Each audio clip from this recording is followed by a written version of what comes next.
Olá, aqui é a Helga.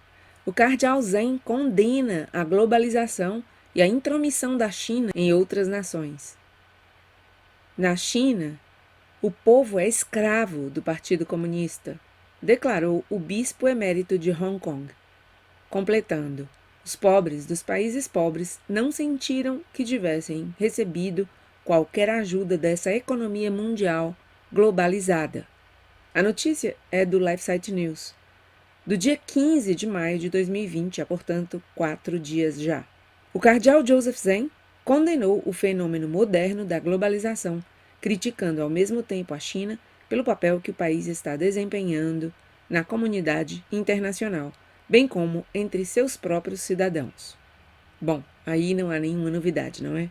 Não só o cardeal Zen, como cada vez mais gente está vendo que a China está desempenhando um papel mais que criticável. Esperar o quê de um país comunista? Ah, mas se você for atrás de investigar, vai ver que Dona Merkel, por exemplo, que posa de democrática, é uma comunista enrustida, com um passado comunista, claro. Aquela mulher foi educada na Alemanha comunista e nunca deixou de ser comunista e hoje dirige a União Europeia com um braço comunista. Tentei comprar máscaras para mim recentemente. Aqui na Europa, a coisa mais difícil que é encontrar alguma máscara que não seja chinesa. Tudo o que tem na Amazon para comprar em termos de máscaras são produtos chineses. E eu comprar chinês, não compro. Já não comprava antes e agora menos. Então, estou numa situação bastante complicada com relação às máscaras. Mas sigamos aqui. Na China, o povo é escravo sob o Partido Comunista, salientou o ex-bispo de Hong Kong num post de blog para o qual contribuiu, intitulado Preparando-se para a Humanidade Pós-Pandêmica. Que título, hein? O fato, escreveu ele, uma pandemia começou na China e espalhou-se rapidamente por todo o mundo. A análise, disse ele, deve ter algo a ver com a globalização.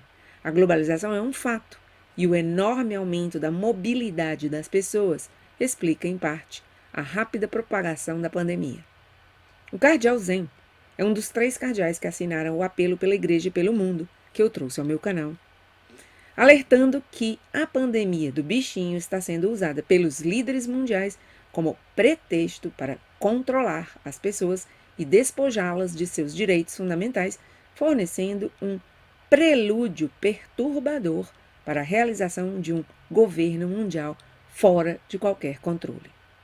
Em seu blog, publicado no dia 13 de maio em inglês, o cardeal Zen utilizou a pandemia de dimensão apocalíptica para encorajar as pessoas a olhar com dureza o trajeto da nossa história da humanidade. Podemos estar orgulhosos do nosso progresso científico, das muitas possibilidades de mais consumo? Perguntou.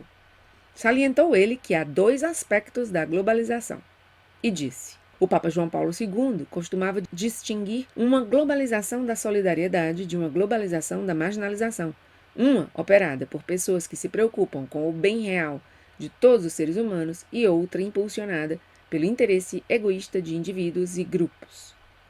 No decorrer de seu artigo, tornou-se claro que sua crítica à globalização e ao papel da China nessa globalização era especificamente dirigida à globalização da marginalização. Bom, eu gostaria de fazer aqui um comentário. Eu acho que o cardeal Zen está terrivelmente equivocado. A globalização não tem 2 lados, a meu ver, um bom e um mau. Ela é toda má. Não vejo nada de bom em globalização, porque arrasta o próprio conceito e o modo como está construída, arrasta tudo consigo na direção desse governo mundial e é insalvável. Muito difícil conceber um mundo globalizado que seja, por exemplo, cuidadoso, respeitoso com a soberania, com valores fundamentais. Creio que o cardeal Zen está muito equivocado.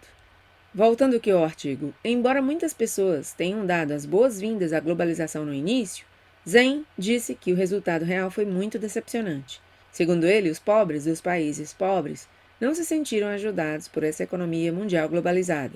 Em vez disso, As pessoas que dirigem a globalização econômica são os ricos e os fortes do mundo. Ele mencionou especificamente o Banco Mundial e o Fundo Monetário Internacional, o FMI. Eu ainda acrescentaria a Reserva Federal Americana, acerca da qual eu tenho um vídeo, e outros organismos, tantos e tantos e tantos que há por aí. Clube de Bilderberg, Comissão Trilateral, o CFR, World Economic Forum, Fórum Econômico Mundial, e tantos, o Clube de Roma. Nossa, se vamos aqui dar nomes a todos estes organismos que dirigem essa globalização econômica, os chamados globalistas, nós não pararemos de falar em 3 dias.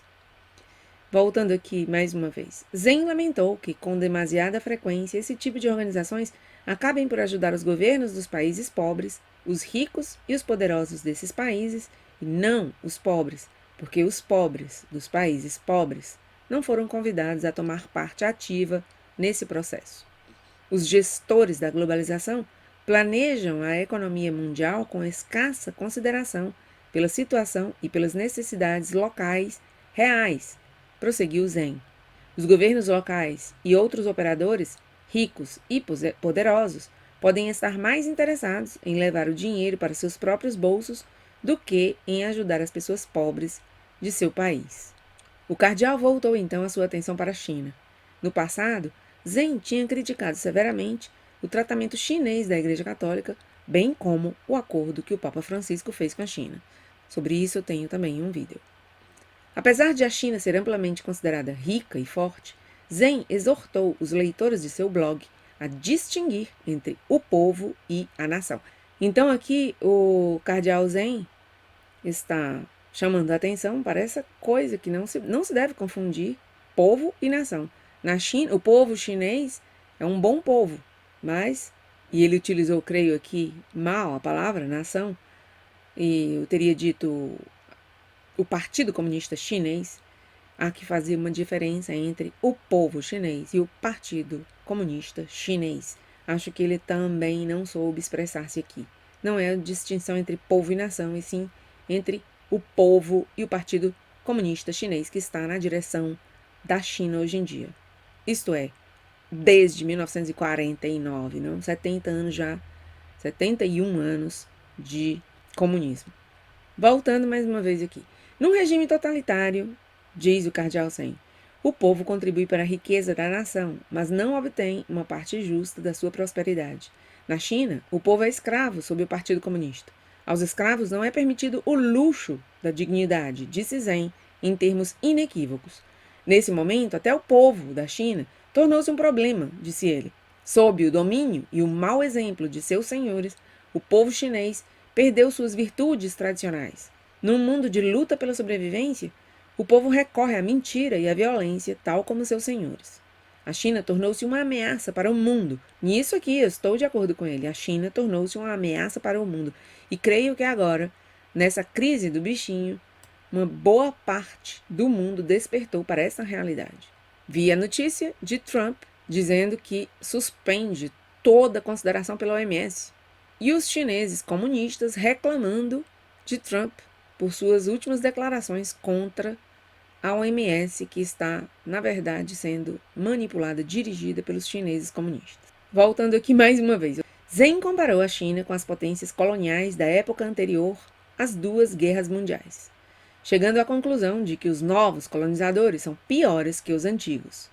A moderna Rota da Seda, oficialmente designada Belt and Road Initiative, tem sido criticada, entre outros, pelo primeiro-ministro indiano Narendra Modi. Chamou-lhe empreendimento colonial, ameaçando deixar dívida e comunidades destroçadas em sua esteira.